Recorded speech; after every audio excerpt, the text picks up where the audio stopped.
Welcome back to the channel. In this video, we'll cover App Engine Quick Start Java. So first of all, click on Start Lab and just right click over here and open the console incognito window.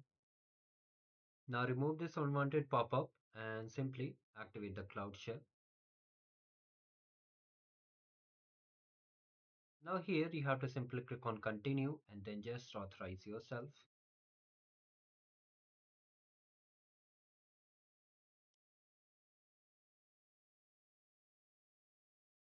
Now simply come to the lab instruction and come to task number 1. From here what you need to do, first of all copy this. Here you're just downloading the files from our cloud storage. And after that just change the directory and then simply deploy it.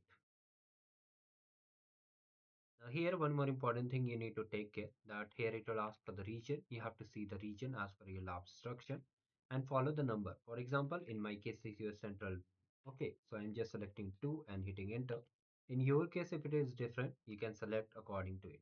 Basically you have to enter the number over here and hit enter. Now if you try to check the score you'll get the score without any issue. And if you're not getting score, just wait for some more time. Now coming to the main topic that if you want to enable the yellow check my progress bar, check the video description. So thank you. Have a great day ahead.